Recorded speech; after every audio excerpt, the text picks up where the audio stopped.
રાષ્ટ્રીય આયુર્વેદ દિવસ આરોગ્ય અને સંસ્કૃતિનું સંગમ. ભારતીય સંસ્કૃતિનું અમૂલ્ય વરદાન ગણાતા આયુર્વેદને વૈશ્વિક સ્તરે પહોંચાડવાના ઉદ્દેશ્યથી દર વર્ષે રાષ્ટ્રીય આયુર્વેદ દિવસની ઉજવણી કરવામાં આવે છે. આ દિવસ માત્ર એક ઔપચારિક કાર્યક્રમ નથી, પરંતુ શરીર, મન અને આત્માના સંતુલન માટેની એક જીવનશૈલીનું પ્રતીક છે. આયુર્વેદની આ અનાદિ અને શાશ્વત પરંપરાને આધુનિક સંદર્ભમાં પુનર્જીવિત કરવાનું આ એક રાષ્ટ્રવ્યાપી આંદોલન છે. આયુર્વેદ દિવસની ઉજવણીનો પ્રારંભ 2016માં તત્કાલીન પ્રધાનમંત્રી શ્રી નરેન્દ્રભાઈ મોદી દ્વારા ધનતેરસના દિવસે ભગવાન ધન્વંતરીના પ્રાગટ્ય દિવસ નિમિત્તે કરવામાં આવ્યો હતો. આ દિવસને આયુર્વેદ દિવસ તરીકે ઉજવવાની જાહેરાત કરવામાં આવી હતી. ત્યારથી આયુષ મંત્રાલય દ્વારા દર વર્ષે એક ચોક્કસ થીમ પર સંશોધન અને જાગૃતિ અભિયાન ચલાવવામાં આવે છે. આ થીમ્સમાં ડાયાબિટીસ, પીડા વ્યવસ્થાપન, પોષણ, જાહેર આરોગ્ય અને તાજેતરમાં કોવિડ જેવી વૈશ્વિક મહામારીનો પણ સમાવેશ થાય છે. 2024માં 9મા આયુર્વેદ દિવસની theme Ayurveda innovation for global health રાખવામાં આવી હતી, જે આયુર્વેદને વૈશ્વિક આરોગ્ય પડકારોના સમાધાન તરીકે રજૂ કરવાની ભારતની પ્રતિબદ્ધતા દર્શાવે છે. આયુર્વેદ દિવસની તારીખમાં પરિવર્તન 23 સપ્ટેમ્બરનું મહત્વ. આ વર્ષે 2025મી આયુર્વેદ દિવસની ઉજવણીની તારીખમાં એક મહત્વપૂર્ણ ફેરફાર કરવામાં આવ્યો છે. અગાઉ ધનતેરસના દિવસે ઉજવાતો આ દિવસ હવે 23 સપ્ટેમ્બરના રોજ ઉજવવામાં આવશે. આયુષ મંત્રાલયે રાજપત્રની સૂચના દ્વારા આ ફેરફારની જાહેરાત કરી છે. આ ફેરફાર પાછળ એક વૈજ્ઞાનિક અને આધ્યાત્મિક તર્ક રહેલો છે.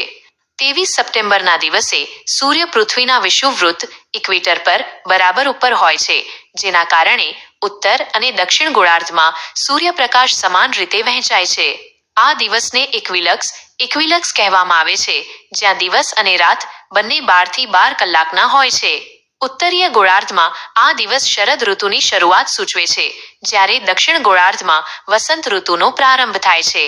આયુર્વેદિક ચિકિત્સા શાસ્ત્રમાં પણ સંતુલન ધાતુ સામ્યતા મુખ્ય હોય છે.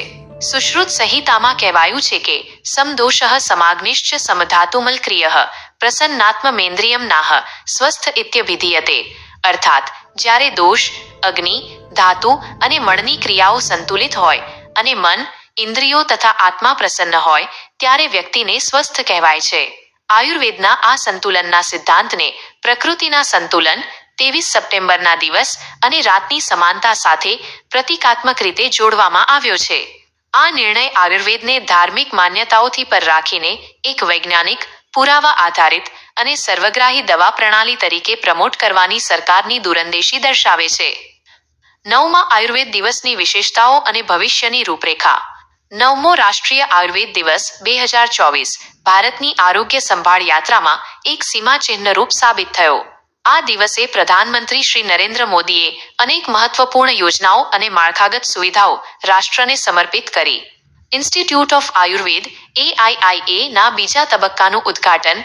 AIIA આયુર્વેદમાં આધુનિક સંશોધન, શિક્ષણ અને ઉપચાર માટેની ભારતની અગ્રણી સંસ્થા છે. આ ઉદ્ઘાટન આયુર્વેદને વૈજ્ઞાનિક પદ્ધતિઓ સાથે જોડવાની પ્રતિબદ્ધતા દર્શાવે છે. વિવિધ આરોગ્ય સંબંધિત પ્રારંભો. લગભગ 12,850 કરોડના મૂલ્યના અન્ય આરોગ્ય પ્રોજેક્ટ્સનો શુભારંભ કરવામાં આવ્યો, જે આયુષ સિસ્ટમને મજબૂત બનાવવાની સરકારની પ્રાથમિકતા દર્શાવે છે. દેશ કા પ્રકૃતિ પરીક્ષા અભિયાન. આ એક રાષ્ટ્રવ્યાપી અભિયાન છે, જેનો હેતુ દરેક વ્યક્તિને પોતાની શારીરિક અને માનસિક પ્રકૃતિને ઓળખવામાં મદદ કરવાનો છે. આયુર્વેદમાં રોગના નિદાન અને સારવાર માટે વ્યક્તિની પ્રકૃતિનું જ્ઞાન અત્યંત મહત્વપૂર્ણ છે. આ અભિયાન લોકોને આયુર્વેદના મૂળભૂત ખ્યાલો સાથે જોડશે. આયુર્વેદ દિવસની ઉજવણી માત્ર સરકારી કાર્યક્રમ નથી, પરંતુ એક જન ભાગીદારી, પબ્લિક પાર્ટિસિપેશન અને આંતરરાષ્ટ્રીય સહયોગનું પ્રતીક છે. આ ઉજવણીમાં નીચેના મહત્વપૂર્ણ કાર્યક્રમોનો સમાવેશ થાય છે. જાગૃતિ અભિયાન.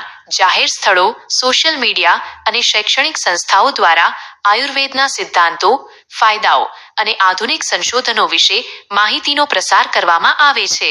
યુવા જોડાણ કાર્યક્રમો. યુવાનોને આયુર્વેદિક કારકિર્દી, નવીનતાઓ, ઇનોવેશન્સ અને સ્ટાર્ટઅપ્સ તરફ આકર્ષવા માટે કોન્ફરન્સ, હેકાથોન અને વર્કશોપનું આયોજન કરવામાં આવે છે. સુખાકારી પરામર્શ, વેલનેસ કન્સલ્ટેશન આયુષ મંત્રાલય દ્વારા સામાન્ય લોકો માટે નિઃશુલ્ક અથવા ઓછા ખર્ચે સુખાકારી શિબિરો અને આયુર્વેદિક ડોક્ટરો દ્વારા પરામર્શનું આયોજન થાય છે. આંતરરાષ્ટ્રીય સહયોગ વિશ્વભરના 150મી વધુ દેશોમાં આયુર્વેદ સંબંધિત પ્રવૃત્તિઓનું આયોજન કરવામાં આવ્યું છે, જે આયુર્વેદને વૈશ્વિક આરોગ્ય પ્રણાલી તરીકે સ્થાપિત કરવામાં મદદરૂપ થશે. આયુર્વેદ એક જીવનશૈલી. આયુર્વેદ એ ફક્ત રોગની સારવાર નથી, પરંતુ એક એવી જીવનશૈલી છે જે પ્રકૃતિ સાથે સુમેળ સાધવાનું શીખવે છે. આધુનિક યુગમાં જ્યાં જીવનશૈલી સંબંધિત રોગો વધી રહ્યા છે, ત્યાં આયુર્વેદનું મહત્વ અનેક ગણું વધી જાય છે.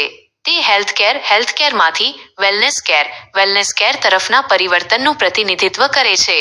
આયુર્વેદ એ ભવિષ્ય છે, કારણ કે તે રોગના મૂળ કારણને દૂર કરવા પર ભાર મૂકે છે, માત્ર લક્ષણોને દબાવવા પર નહીં. 23 સપ્ટેમ્બરનો આ દિવસ આપણા માટે એક સંકલ્પ દિવસ બનવો જોઈએ.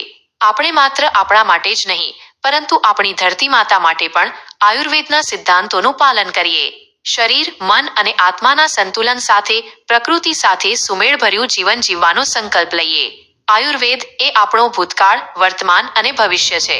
આ ઉજવણી આપણને યાદ અપાવે છે કે સાચું આરોગ્ય એ બહારથી નહીં, પરંતુ અંદરથી આવે છે. રાષ્ટ્રીય આયુર્વેદ દિવસ. આયુર્વેદ જણ જણ માટે, પૃથ્વીના કલ્યાણ માટે.